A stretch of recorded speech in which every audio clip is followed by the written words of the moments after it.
Beleza, pessoal do canal? Estamos aqui mais uma vez com outro gestor, outra pessoa para agregar valor aqui no nosso canal, falando de gestão. E hoje nós chamamos um grande amigo, Luciano Tani, para falar aqui com vocês sobre seguros e a sua aderência à gestão empresarial, gestão de pessoas e gestão de sucessão de empresas.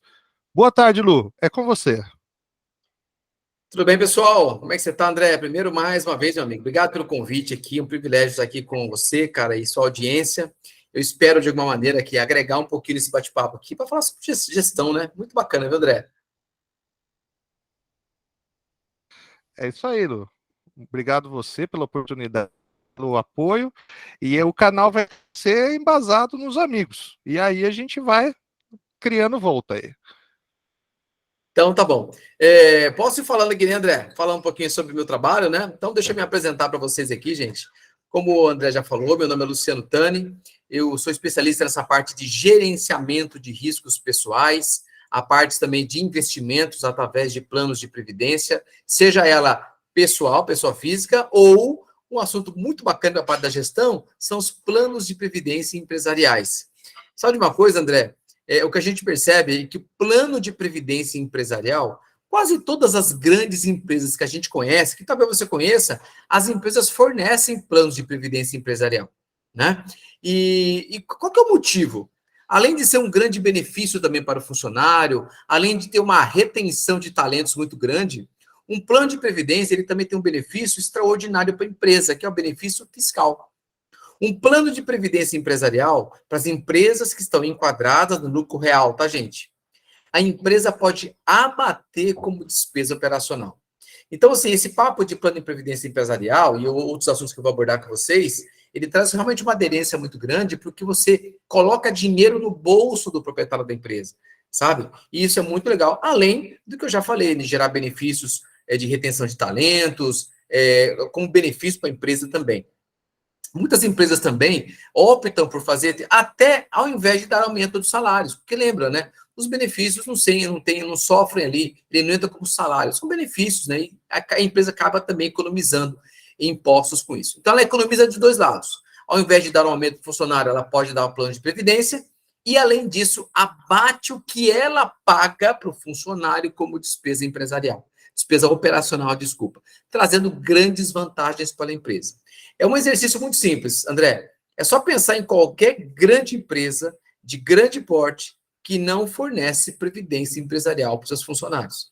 Ah, que não fornece e que está enquadrado no lucro real, por exemplo, esse cara vale muito a pena um bate-papo para a gente mostrar esse benefício para esse pessoal, né, cara? Muito bacana, viu, André? Além disso, né, desse papo de previdência empresarial, né, assim, ó, como regra básica, tá? Aliás, existem várias regras para esse tipo de produto, mas basicamente o bacana é a liberdade que a empresa tem de escolher quanto que ela vai custear. Porque geralmente é assim que funciona, André. Para cada R$ 1 que a empresa dá, o funcionário coloca mais um, né? Então essa é uma regra meio básica de mercado, né? E por incrível que pareça, tem funcionários que falam assim: ah, eu não vou fazer porque é furada, porque não rende nada, porque não sei o quê. Aí, quando tá o Luciano lá como o consultor dessa empresa, eu gosto de fazer a seguinte pergunta para os funcionários. Eu falo assim, fulano, qual investimento no planeta Terra que se você coloca R$ 1, você ganha mais um? Não existe isso, gente. E a empresa disponibiliza isso para os funcionários, e os funcionários, por ignorância mesmo, insegurança, tá? Que o cara, se fizer conta, ele vai falar assim, cara, realmente estou jogando grana fora por não fazer um plano empresarial desse. Tá? Então, tem muitas pessoas que a gente conhece que hoje colhem esses benefícios de serem aposentados pelo INSS, mais um complemento de uma previdência complementar, uma previdência privada, por exemplo, sabe? Então, tem vários assuntos para tocar aqui com o pessoal, viu, o André? E você aí que está se formando, né, que está nesse caminho, nessa jornada aí empresarial, eu acho muito bacana você ter esse conhecimento, pelo menos básico, para que você possa na gestão do negócio onde você vai trabalhar ou do seu próprio negócio, ter esse conhecimento. Além, obviamente, dos outros benefícios que tem disponíveis, como plano de saúde, a gente sabe que tem também, que a empresa também abate como despesa operacional. Outra coisa, Tem empresas também, gente, que por obrigatoriedade de convenção coletiva de trabalho, necessitam ter um plano de saúde, seguros de vida. E aí já não é opção, né? Tá lá na convenção coletiva. E para quem não conhece uma convenção coletiva de trabalho, é basicamente o seguinte, pessoal. Você tem o sindicato dos empregados, do segmento que você trabalha, e você tem um sindicato patronal. Os dois vão brigar ali, brigar não seria o termo ideal, mas os dois vão discutir para trazer os benefícios para ambos os lados. O sindicato patronal e o sindicato dos empresários. Eles vão entrar num acordo, e esse acordo é chamado Convenção Coletiva de Trabalho, onde está tudo ali que a empresa e os funcionários precisam também obedecer, tá? Bom, além disso, André, o que eu acho muito bacana a gente abordar, como minha especialidade é gerenciamento de riscos pessoais, são seguros de vida empresariais, ou que a gente chama de seguros de vida em grupo, que muitas empresas fornecem aos seus funcionários. E, por incrível que pareça, muitos segmentos, muitos setores não contratam. E não contratam porque acham que é caro ou por ignorância, né? Sabe de uma curiosidade, André? O Supremo hoje ele já entende que, imagine que acontece um acidente de trabalho na empresa e a empresa é condenada a pagar uma indenização ali para o funcionário. Beleza. Caso essa empresa tenha uma pólice de seguro de vida e essa pólice já indenizou também o funcionário, hoje a justiça já entende que o valor que o funcionário recebeu do seguro de vida já entra como parte da indenização que o dono da empresa ou que a empresa teria que pagar. Por quê? Porque é a empresa que geralmente custeia o seguro, né? Ou seja, isso para o empresário, gente, soa como música aos ouvidos, né? Então, é um risco desnecessário que as empresas correm por não ter uma pólice de seguro de vida grupal ou seguro de vida empresarial, que a gente chama, sabe? Não seria muito inteligente do ponto de vista financeiro a empresa não ter. Ah, Luciano, mas me gera custo. É óbvio que gera custo para a empresa. Mas um detalhe, de novo, vou voltar para as empresas que estão enquadradas no lucro real, André. Empresa no lucro real precisam de despesas.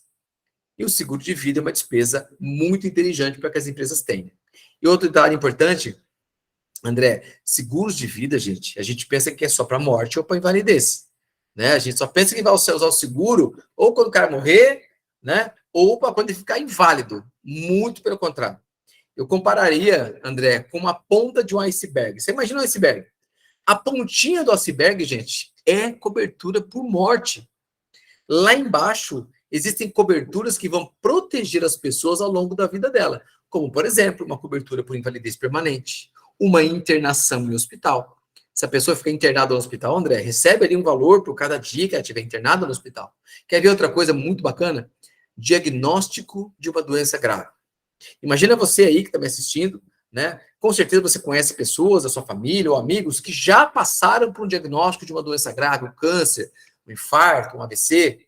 Imagine que se essa pessoa, apenas pelo diagnóstico, tivesse uma grana na conta dela, sabe? 50, 100, 1 milhão de reais. O intuito é, cara, foca no tratamento. Dinheiro você tem.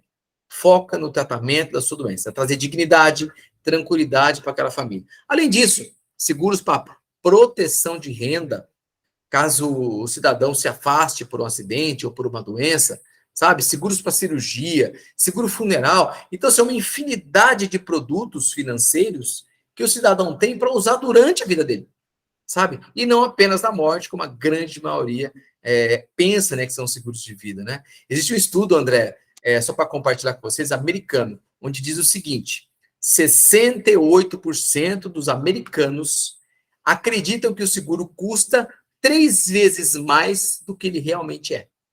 Tá? Então, as pessoas subestimam, né, supervalorizam o valor que você paga mensalmente por um seguro de vida. Então, sim, meu amigo, é uma infinidade muito grande. E o assunto teu de gestão, eu acho que casa muito sobre o gerenciamento de risco. Aliás, vocês sabem, né, que estão me assistindo aí, gerenciamento de risco é algo que as empresas estão muito em cima disso, né? É para cuidar, para minimizar, é proteger, é prevenção, né, de demandas judiciais ou prejuízos financeiros que as empresas têm, né, ao longo da jornada dela aí. Né? Então, é um assunto bem vasto, viu, André? Se deixar, eu fico falando aqui 2 horas, meu amigo. Não, fica tranquilo, é isso aí. A ideia é agregar mesmo. É um assunto muito interessante, onde nem todo mundo tem conhecimento, e como você citou, né, Lu? Às vezes, por ignorância, ou às vezes falta de estudo, falta de conhecimento técnico, e bons empresários, né, até empresários de grandes empresas, vão até excluir os pequenos empresários que até com pequenos assuntos eles têm já bastante dificuldade, questão tributária e ademais, né? E para chegar nesse âmbito de seguros, já vivenciei, já conheço empresas que não têm essa vivência, que não conhecem dessa política, que você pode utilizar isso como desonerar sua folha e usar como barganha para o funcionário, como poder de motivação para o funcionário. Ó, estou criando um plano particular de previdência privada para você, para que você não vai receber um aumento real na mão agora, mas eu já estou preocupado com a sua aposentadoria. Então, Exatamente. hoje, tudo que vem para o funcionário, dentro de uma cultura organizacional, ele traz valor e traz compromisso para o funcionário, né, Lu? A gente sente muito isso quando a gente faz gestão de pessoas, onde qualquer coisinha hoje faz com um diferencial e busca do compromisso. E hoje nós dependemos, dentro de toda essa tecnologia que nós temos hoje, nós dependemos do compromisso das pessoas. Então, um seguro de vida, nem que seja coletivo inicialmente para as pequenas empresas, cresceu, foi para uma média empresa, já começa a pensar num plano previdenciário, o plano de risco, né, um gerenciamento de risco, ele não só para os funcionários, mas para uma máquina, né? Eu vivenciei muito isso, onde a obsolescência da máquina se deu, a máquina ela já estava paga, só que a empresa, por um momento de retração financeira, ela não tinha condições de comprar uma máquina nova. Então, se você já faz dentro desse plano, né, Lu, uma previsão orçamentária, onde você já vai pagando um seguro para daqui 15 anos você já ter um benefício de recomprar uma máquina nova, é outra gestão, é outro gerenciamento de risco em top line já, né, Lu? Exatamente. E você sabe, o André, que tem um assunto de igual importância, apenas por curiosidade, gente, não sei se vocês sabem, mas 90% dos 21 milhões de CNPJ que tem no Brasil, gente, são de empresas familiares. E onde eu quero chegar com isso? As empresas familiares têm um certo calcanhar de Aquiles, que é a chamada tal da sucessão empresarial. A pergunta que eu gosto de fazer para o empresário é o seguinte: cara, como é que está a sucessão do teu negócio? Teus filhos já estão encaminhados, né? Tá fazendo todo esse processo sucessório? Não, meu filho não tem a mínima vontade de continuar com a empresa. Agora, pode acontecer pior, André. Pode acontecer a seguinte situação, que é muito comum. Eu já vi empresas fecharem as portas por esse pequeno detalhe. E, de novo, faltou ali maturidade, faltou um acompanhamento, faltou alguém para bater na porta da empresa e falar, viu, eu preciso conversar com você sobre sucessão empresarial. Quer ver um assunto que pode acontecer, gente? Vocês estão na parte de gestão aí, assistindo eu e o André. Imagine que eu e o André somos sócios aqui na nossa empresa e a nossa empresa vale R$ 1 milhão, por exemplo. Esse é o valor da nossa empresa hoje. Tragam para a realidade de vocês. Vale 100 mil, que seja padaria, oficina, ou seja uma grande indústria, R$ 10 milhões. Mas imagine que a nossa empresa hoje vale R$ 1 milhão. Eu tenho 50% das cotas da nossa empresa e o André também 50% das cotas da nossa empresa. Eu cuido do comercial, sou eu que vou buscar o cliente, e o André, ele toca a empresa, a parte operacional, administrativa e tudo mais. Ótimo. Numa dessas viagens, eu, Luciano, acabei batendo o carro e morri. A minha esposa, ela é pediatra. A esposa do André, vamos imaginar que ela é uma assistente social. Pergunto para você o seguinte: qual que é o interesse da minha esposa em assumir a posição da empresa? E outra, a minha esposa, ela está preparada, ou meus filhos, que são os meus herdeiros, estão preparados para assumir minha posição na empresa de comercial aqui? Gente, em 99% das situações, não estarão preparados e não vão querer assumir também esse momento. O que o André vai ter que fazer, então? Vai ter que comprar as minhas cotas. Porque, segundo está lá no contrato social, de 90% das empresas, que terá que ser pago em um ano, em 12 parcelas. Né? Fecha o balanço da empresa, né? Apura lá os resultados e vê quanto cada um ali tem, né, para receber. O André, então, vai ter que se descapitalizar. Vai ter que fazer financiamentos ou pior, gente, é colocar uma cadeira dentro da empresa e custear a minha esposa ali, pagando ali o salário, sem ela fazer absolutamente nada. Com certeza, isso vai gerar muitos problemas, insatisfação, quem sabe até, gente, brigas de amigos que são amigos há décadas, mas por causa de uma falta de planejamento, a falta de um gerenciamento de risco, pode ser que essa amizade construída há longos anos seja acabada. Ou então, dívidas para custear, para comprar as cotas do Luciano. Porque lembra? Os herdeiros do Luciano é minha esposa e meus filhos. Aonde que eu entro nessa história agora? Aonde que entra o planejamento financeiro? Aonde que entra o gerenciamento de risco nesse momento? Eu venho, converso com os sócios da empresa e o assunto é sucessão. Eu falo o seguinte, olha, vocês chegaram a um acordo, ou através de valuation, ou qualquer outro instrumento, que a empresa de vocês vale R$1 milhão. Ótimo. Então, cada um tem 50% das cotas. Vamos fazer, então, gente, uma apólice de seguro de vida. E aí eu estou falando de morte de R$1 milhão. Só que cada um dos sócios, R$0,5 milhão. Olha, essa empresa vale R$1 milhão. Cada um tem 50% das cotas. Então, eu vou fazer uma apólice de 500 mil para o André e uma apólice de 500 mil para o outro sócio. Só que olha que interessante, gente. Diferente dos seguros tradicionais, onde você nomeia ali um beneficiário, a esposa, o tio, o sobrinho, o filho. Não, o beneficiário nesse momento é o CNPJ. É a empresa que é a beneficiária do seguro. E por qual motivo isso? Na minha falta, o dinheiro vem para o caixa da empresa, para que o André possa comprar as minhas cotas, evitando assim que a minha esposa entre na sociedade e ainda tem os direitos da minha família assegurados, porque ela tem o que é de direito da empresa, ou seja, R$0,5 milhão.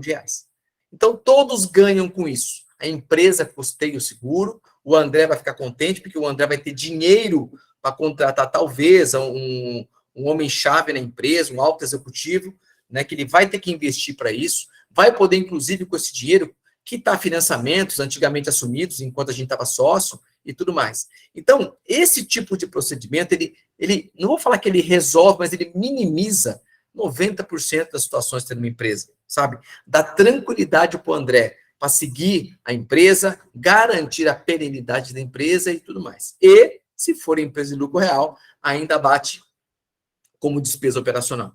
Ou seja, esse é um assunto, André, e eu não estou falando para grandes empresas não, tá, gente? Grandes conglomerados. Eu estou falando para a padaria da esquina, para a farmácia do seu Zé, para a oficina do seu Manuel ali. É disso que eu estou falando. Isso se aplica, gente, a empresas de todos os portes. Lembra, sucessão é uma despesa vitalícia. A vida inteira você vai ter essa despesa com sucessão. Se você tiver patrimônio em seu nome, seja uma casa, e agora eu vou até ampliar um pouco mais o escopo, André, eu não vou falar só de sucessão para empresa, tá, gente? Eu estou falando da pessoa física. Aquele cara que tem casa em nome dele, na falta desse cidadão, a gente sabe que existe um imposto chamado ITCMD, que é o Imposto de Transmissão de Causa-Mortes ou Doações. Ou seja, na tua falta, o patrimônio que você acumulou, parte disso, gente, um naco de uns 15% a 20% vai ficar para o Estado. 4% do Estado de São Paulo é o ITCMD, depois temos aí advogado, despesas de cartório e tudo mais. E existe um projeto de lei, André, que talvez durante esse governo ele passe que o nosso ITCMD, que é hoje limitado a 8%, a Constituição limita em 8%, existe um projeto de lei para 20% ou 25%. Então, você imagina, o argumento que as pessoas utilizaram para pleitear esse projeto, vamos falar assim, é baseado nos países desenvolvidos. Só tipo de curiosidade, gente. Japão, o que não aqui no Brasil, o Estado de São Paulo é 4%, tá? Vamos colocar o Estado de São Paulo onde a gente está agora. Japão é 55%. Você imagina você deixar 50% de tudo que você acumulou na sua vida para o Estado. Então, é por isso que países como o Japão, por exemplo, a taxa de penetração de seguros de vida, gente, pasmem, 89% da população economicamente ativa do Japão tem apólice de seguros de vida. Estados Unidos, 72%, e aqui no nosso país, para quem quiser chutar, para ganhar um biscoito depois. Você tem noção, André? Quanto que é a taxa de penetração do seguro de vida aqui no Brasil? Eu imagino que é baixa, viu? Não deve bater É, 20%, velho. não dá É, 20%, meu amigo. Não dá a gente- 20%. Aqui no Brasil, menos de 15% da população brasileira tem algum tipo de apólice seguro de vida individual. E a pandemia, André, ela escancarou muito isso. Uhum. Né? Nós tivemos aí 600 mil mortes, né? Mais ou menos 15% dessa população tinha seguros de vida. E eu vou mais longe. Sabe quanto que as seguradoras indenizaram apenas por morte por Covid aqui no Brasil? Nem imagino. 8 bilhões de Nossa. reais. E vou mais longe ainda. As seguradoras, por força de contrato, não deveriam ter pago morte por Covid. E por qual motivo?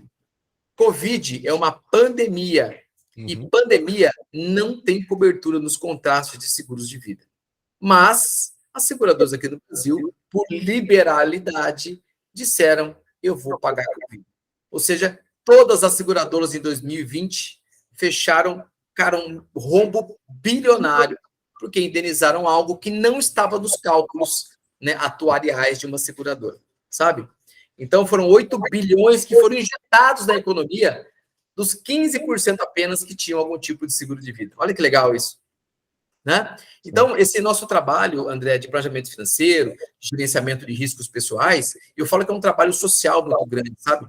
Né? Então, enfim, gente, tem assunto aqui para a gente abordar aqui 2, 3 horas com facilidade, tá? É isso aí, Lu. Já para nós encaminharmos a finalização desse primeiro vídeo, então, já estender o convite já para próximos outros vídeos aí, para a gente falar desse gerenciamento de riscos, perdão, que é algo muito latente na gestão hoje, é algo muito aderente, é um assunto novo que poucas empresas têm, né? E essa questão da sucessão é algo que realmente é muito inerente às empresas familiares, né, Lu? A gente tem muito isso. As empresas familiares, acompanhei na minha família, nós tivemos uma perda de um ente que era detentor de uma empresa. A nossa sorte é que os dois filhos mais velhos dele já estavam envolvidos na empresa, já estavam preparados. A minha tia, mulher dele, era envolvida também na empresa, e a empresa está continuando, né? Mas quantas outras empresas que a gente vê que ou realmente fecha ou tenta continuar, mas depois não tem a capacidade técnica, né, de tocar, às vezes a pessoa tem outro ramo de segmento, se preparou para outra área, não tem aquela experiência e acaba, né, vindo a fechar. E a gente tem toda essa dificuldade no nosso país também, né? Fora todos os outros que serão discutidos aqui pontualmente no nosso canal também, questão de tributos, má gestão, né? Questão comportamental de pessoas, incentivo de pessoas, né? Os recursos humanos e tudo mais. Beleza? Mais uma vez agradecer aí pela sua palavra, pelo seu conhecimento, pela amizade mais uma vez aí, né? Há um tempo já que nós não nos falávamos, né? Pois Mas é, meu amigo. Faz é, tempo, hein? a amizade é assim, né? A gente parece que quando volta, parece que se falou ontem, né? É isso aí, André. É É isso aí, meu bacana. amigo. É Bom bem bacana. demais, viu? Bom demais. Obrigadão mais uma vez, Lu. E daí a gente vai se conversando para marcar mais um dia aí tranquilo para a gente fazer um novo bate-papo. Demorou, André. Quero agradecer você mais uma vez aí pelo convite, estar com você aqui e as pessoas que te assistem, e trazer essa mensagem da importância do gerenciamento de risco na vida das pessoas. Eu quero finalizar, André, com uma frase de Winston Churchill. Ele dizia o seguinte: cara, deu um branco aqui agora que ele falou, cara. Ah, lembrei. Se todas as pessoas soubessem o valor módico, valor pequeno de um apólice seguro, eles colocavam todas elas no frontal da sua testa, na fronte de cada casa, de cada homem, a palavra seguro, porque ele pode proteger as famílias e empresas de catástrofes financeiras irreparáveis. Fechou, meus amigos? Fechou. Obrigadão, Lu, mais uma vez. Até uma próxima. Até, gente. Obrigado, viu? Falou!